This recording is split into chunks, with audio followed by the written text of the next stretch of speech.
BFM Business. BFM Bourse, partageons nos valeurs.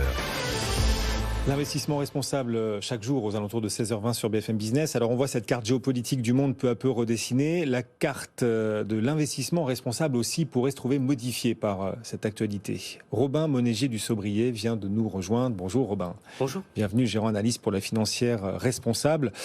Oui, est-ce que la nouvelle carte géopolitique qui tente à se dessiner pourrait transformer aussi les frontières de l'investissement responsable? Est-ce que vous attendez une nouvelle perception de la part des investisseurs de ce qui est bénéfique et ce qui ne l'est pas compte tenu de ce conflit et de ce qu'il révèle?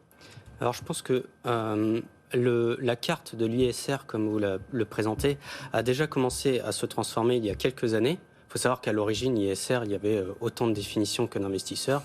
Et il y a eu besoin, vraiment, depuis plusieurs années, d'un mouvement. Et un mouvement s'est installé pour uniformiser un peu la définition de l'ISR. Et on voit qu'il y a notamment un des mouvements européens, la taxonomie européenne, qui vise justement à uniformiser, notamment en redirigeant les flux de capitaux vers des investissements durables pour atteindre la neutralité carbone. Ce qu'ils ont annoncé dans cette taxonomie européenne, c'était au début du mois dernier qu'ils incluaient le nucléaire dans la taxonomie comme étant une énergie verte, en réalité une énergie de transition. Ouais. Voilà, exactement. Ce qui se passe, et ça rejoint le sujet d'actualité d'aujourd'hui, c'est que finalement les investisseurs et les clients derrière eux vont choisir soit de suivre cette réglementation ou d'être plus durs. C'est-à-dire qu'il y aura un ISR à deux vitesses, ceux qui suivent la réglementation et qui vont inclure le nucléaire, et ceux qui vont aller plus loin et qui vont l'exclure. En géopolitique, on peut très bien imaginer aussi qu'il y aura ceux qui garderont un investissement en Russie. C'est pas forcément pertinent en ce moment vu les performances. Qui garderaient toute leur dépendance au gaz russe, ou ceux qui choisiraient des énergies alternatives, parmi lesquelles le nucléaire. Et ceux qui vont aussi, parmi le nucléaire, et qui pourraient aussi tout simplement exclure la Russie de leurs investissements. On voit, il y a l'exemple du fonds souverain norvégien qui a annoncé il y a 2-3 jours l'exclusion, la cession de tous ses actifs russes. Oui. Donc on voit quand même que la carte de l'investissement responsable peut-être sera amenée à bouger dans la mesure où le nucléaire sera, compte tenu de la dépendance de l'Allemagne notamment à la Russie, le nucléaire va peut-être revenir un tout petit peu sur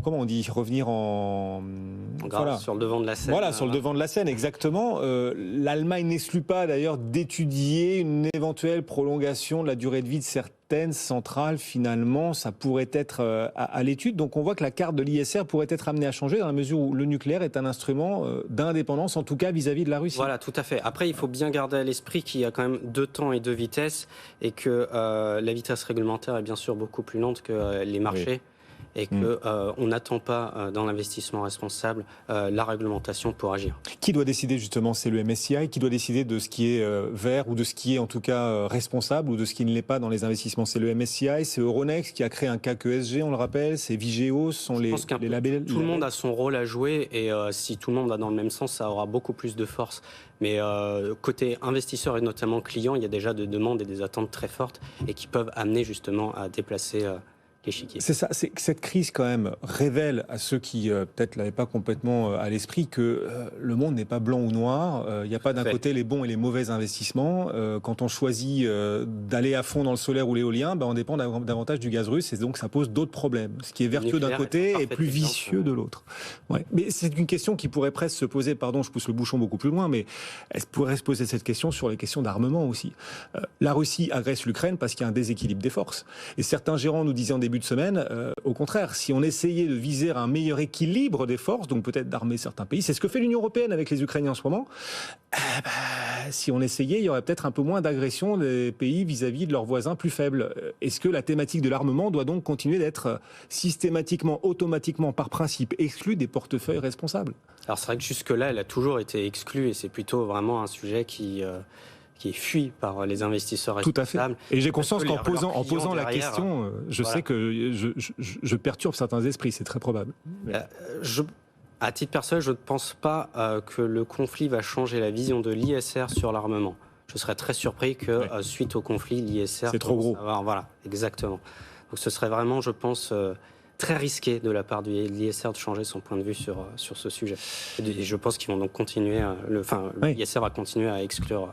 Oui, Voilà. Mais est-ce qu'on fuit les complexités quand on est investisseur responsable, ou en tout cas qu'on se prétend de l'ISR aujourd'hui? Est-ce qu'on fuit certaines complexités? C'est une vraie question quand même qui se pose. Mais c'est vrai que le bond n'est pas blanc ou noir, et la vision qu'on peut avoir d'un certain nombre de secteurs, elle est souvent blanche ou noire dans l'ISR, en tout cas pour ceux qui choisissent d'exclure certains secteurs.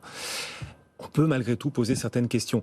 De votre côté, en tout cas, la financière responsable, vous maintenez ce cap de l'ISR, bien évidemment, vous vous ajustez à ce contexte, et vous venez nous présenter régulièrement des valeurs dans lesquelles vous croyez sous l'angle ESG, parce qu'elles ont des bonnes pratiques sociales, environnementales ou de gouvernance. Est-ce qu'on peut en présenter une aujourd'hui à nos auditeurs et téléspectateurs qui non seulement répond aux critères de l'ISR, mais en plus, à vos yeux, offre un beau potentiel de performance pour ceux qui voudraient y investir? Est-ce qu'il y a une valeur comme ça qu'on pourrait mettre en avant particulièrement? Oui, bien sûr. Je peux vous parler de Bureau Veritas.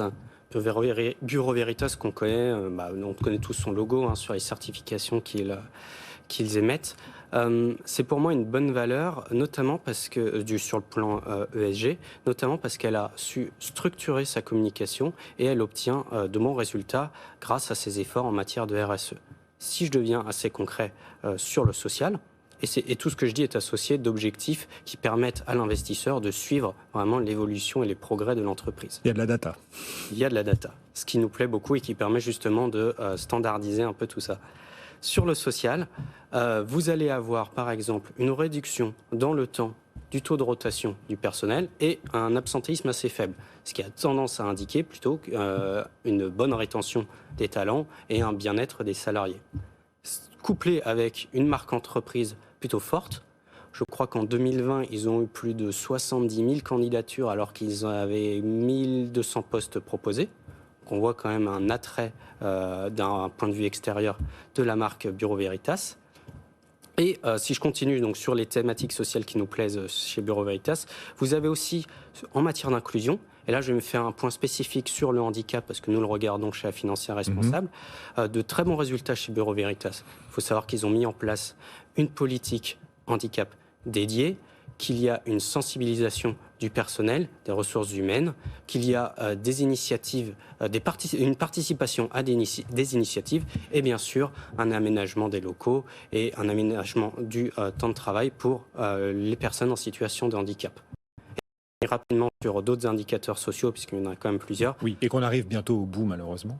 Sur le social, il y a de très bons résultats aussi sur les accidents du travail. Il faut savoir que les salariés se déplacent beaucoup. Ça peut créer des accidents. Et ils ont 5 fois moins d'accidents du travail en moyenne que ce qu'on peut trouver en France. Donc sur le social, très mieux disant le titre Bureau Veritas à vos yeux, et sur l'environnement en un mot également. Voilà, il n'y a pas que sur le social. Et bien sûr, je vous disais, des salariés qui se déplacent beaucoup, ça explique à peu près la moitié des émissions de CO2 de l'entreprise. Et l'entreprise souhaite, à horizon 2025, réduire de 50% ses émissions et à horizon 2030, atteindre la neutralité carbone. Comment elle va faire?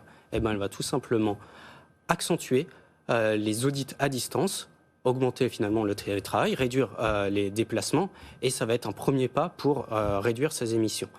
Une deuxième chose, c'est sur la consommation d'énergie, et c'est lié aussi aux émissions bien sûr, c'est d'augmenter simplement les approvisionnements verts, qui vous permettra donc justement de réduire à nouveau vos émissions et de réduire l'empreinte environnementale. Bureau Veritas, donc, que vous détenez dans vos portefeuilles, la financière responsable et dans laquelle vous croyez particulièrement. Voilà une idée pour vous qui nous suivez d'ailleurs sur BFM Business et qui souhaitez peut-être compléter ou diversifier vos portefeuilles par le prisme de l'ISR. Robin Monégier du Saubrier, merci d'être passé nous voir, gérant analyste à la financière responsable. Bon retour.